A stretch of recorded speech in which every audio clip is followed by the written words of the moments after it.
Here we have project 4, complete immediate upper denture, complete immediate lower denture. The practitioner's taken preliminary impressions, which, as you can see, are extremely overextended from the muscle attachment here of the labial frenum. So in such a situation, with immediate dentures, there's going to be subsequent relining after post-insertion, after the extraction. So these teeth will be extracted, and immediately the denture will be placed. So we need to anticipate what the alveolar ridge will look like post-extraction. But before doing so, the practitioner here has to create some type of vertical stop to give us a vertical dimension. We're missing some posterior teeth here in the upper, so as we can see, the patient probably functions something like this: extremely overclosed, about 95% of overbite. Most likely the practitioner will like to increase vertical dimension somewhere around here is my guesstimation. But what we need to do is create a pair of occlusion rims for the practitioner to achieve this kind of vertical dimension. When we make the denture base for this occlusion rim, we need to make sure that the light cure is contacting the natural teeth.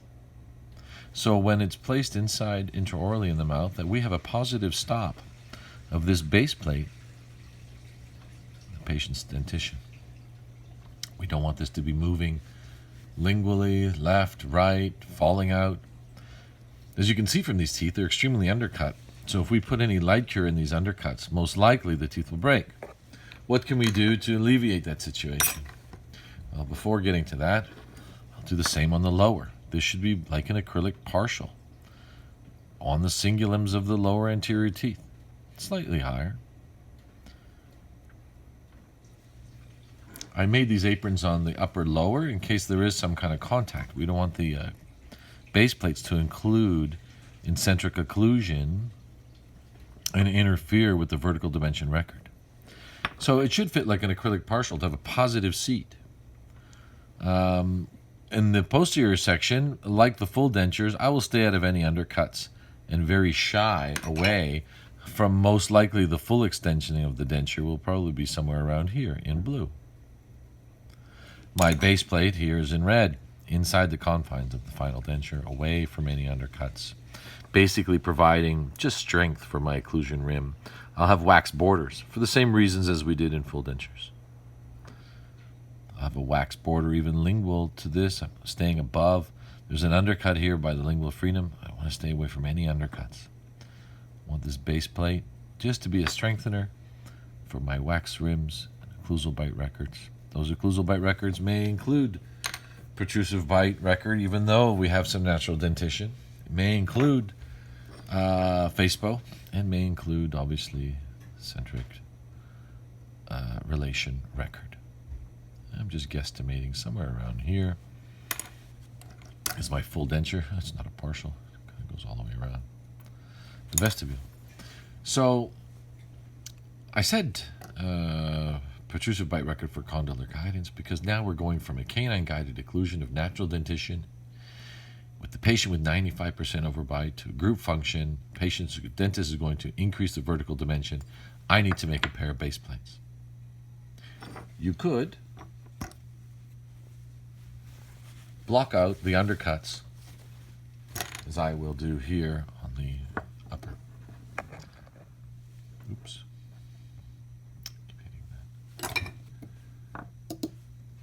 You can add some base plate wax and block out everything below the path of insertion. The path of insertion is below the height of contour. If you put too much wax, your base plate will be very kind of slack, baggy, unfitting, not retentive. Could you create the base plate without breaking the teeth, without blocking it out? What I will try to do here is I'll block out half and I won't block out the other half. Let's see how I do. I could use a surveyor, or I could use my visual surveyor and block out the undercuts here. Keep in mind that I'm going to have a pair of laterals on my base plate as well. A pair of lateral wax laterals here and here. So I'm going to have a little bit of base plate supporting it there. I'm going to stay away from the undercuts here. Okay, I used red. I'll continue in red. And my base plate will probably go just shy of any kind of deflections of the border. And then I see we've got a tori here. You can see the old denture finished above here. So I have a choice, and hopefully the practitioner will kind of guide me. Do I go now, if it's a full denture, behind the tori, guesstimating the vibrating line, the junction thereof, staying away from any undercuts. Any undercuts I will have of my occlusion room will be in wax. So I will block out the other central.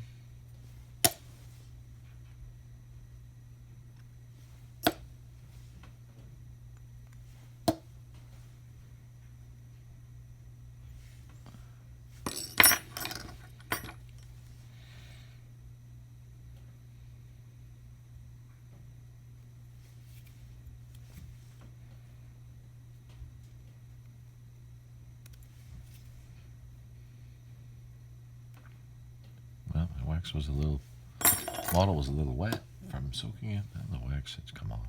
I'll just reapply.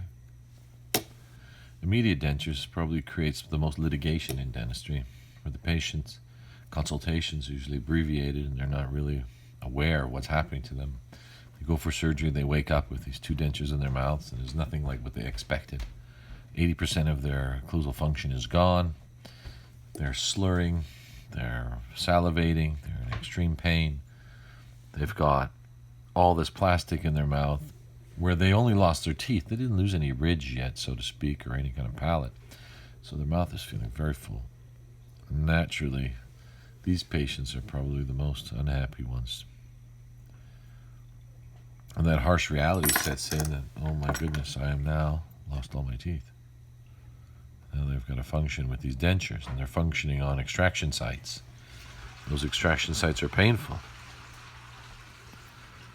And you can block out the undercuts. I'm going to leave a little bit here to get some positive stop on my eye teeth.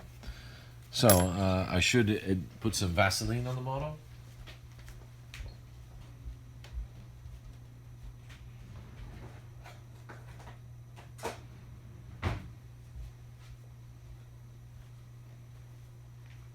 A separating agent. I'm not wrapping the base plate to the labial aspect of the teeth. I only need Vaseline where the extensions are going to be. I don't have to get overly creative with how much Vaseline I'm going to put on the model. And this side I'll do without any Vaseline. See how I do. Good chance I may break the teeth. Now, some of us with experience, the critics will say, well, you're going to lose those teeth anyways when you set up the teeth. You're going to have to cut them off. But I really need them there for presentation purposes, and as well as an idea of where the patient was and where they're going to be, and they're going to be my guides of how much overjet I'm going to be reducing, how much overbite I'll be reducing, where the plane of occlusion is in relation to these natural teeth. A lot of things are going to happen here. I need those natural teeth to guide me. So in comes my light cure. I'm just doing it both ways. See how I make out. I'm pretty sure I was just kind of lazy to block out the other side.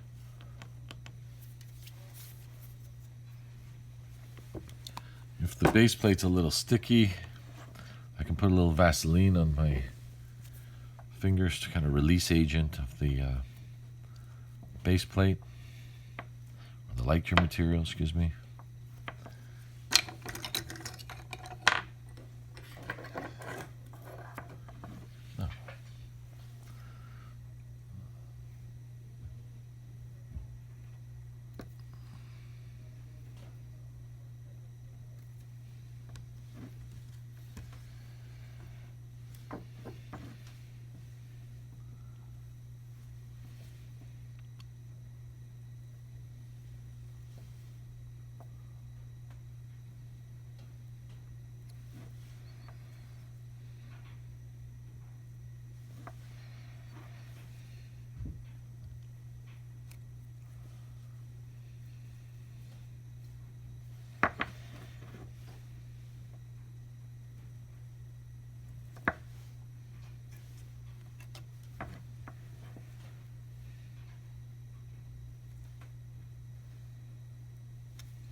So here's the base plate. I need to have these positive stops on these natural teeth here in the anterior section.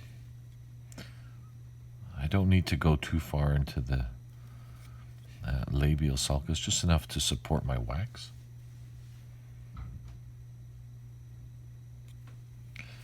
And I can see on this side I'm doing without any blockout wax, so therefore careful not to push the light cure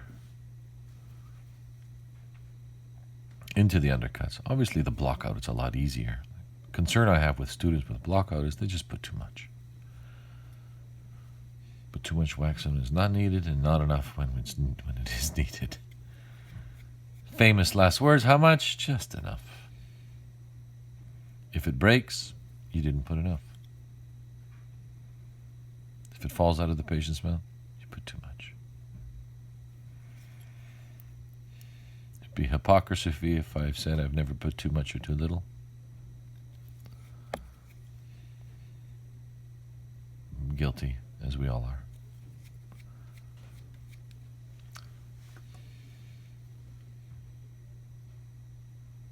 You can use the Zale carver, whatever you have handy. There's no rush. It's not going to set. Make sure I don't get into this undercut here under 3. The mesial of 3. This one's a little strong too. Mesial of 1. There, I've got block out. I can shorten this here. Well, there we have it, the base plate. I'm going to light cure this. Be back to show you in a moment.